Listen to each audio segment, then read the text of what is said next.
আপনি যদি ক্ষমা করে দেন মানুষকে, আপনি সুখে থাকবেন, শান্তিতে থাকবেন।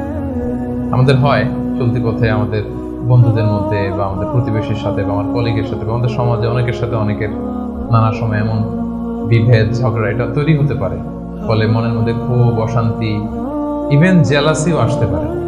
কিন্তু এটা যদি আপনি কারোর প্রতি যদি রাগ, ক্ষোভ এটা পুষে রাখেন, ইট বার্নস ইউর সেলফ ইনসাইড, এটা ভিতরে আপনারা জ্বালাবে।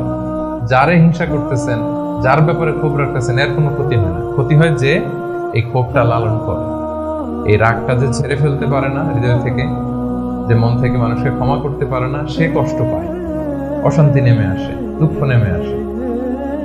আর যে সিম্পলি ক্ষমা করে দেয় সবাইকে, সে মানে সুখী একটা জীবনযাপন করতে পারে। এবং এটা জরিপেও, গবেষণাতেও দেখা গিয়েছে যে যে অন্যকে সহজে ক্ষমা করে দেয় সে হ্যাপি লাইফ লিড করে। তাহলে 2 নাম্বার কি? ফরগিভনেস, ক্ষমা করে দেয়া। এটা আমরা রাসূল সাল্লাল্লাহু আলাইহি ওয়াসাল্লামের জীবনীতে যদি দেখি, রাসূল সাল্লাল্লাহু আলাইহি ওয়াসাল্লাম কি পরিমাণে যে ক্ষমা করেছেন, তো আপনারা নিজেরাও জানেন যে কত ঘটনা। ওনার পুরো জীবনীটাই তো ক্ষমা। সবসময় ক্ষমা করে দিতেন, মনে দুঃখ পুষে রাখতেন না কখনো। এবং সাহাবাদেরকে বলতেন তোমরা ক্ষমা করে দাও।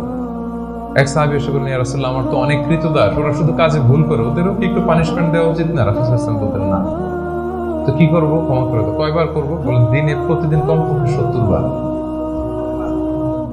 যতবার তুমি আল্লাহর কাছে ক্ষমা চাইবে ততবার ক্ষমা করবে। যতবার আল্লাহর কাছে ক্ষমা পেতে চাও ততবার ক্ষমা করবে। ফিলোসফিটা বুঝতে পারছেন?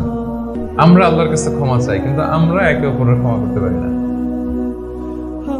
আল্লাহ তাআলা বলেন যে তুমি ক্ষমা করো, আমি তোমারে ক্ষমা করে দেব। তুমি ক্ষমা করো তোমার ভাইদের, আমি তোমার ক্ষমার ব্যবস্থা করতেছি।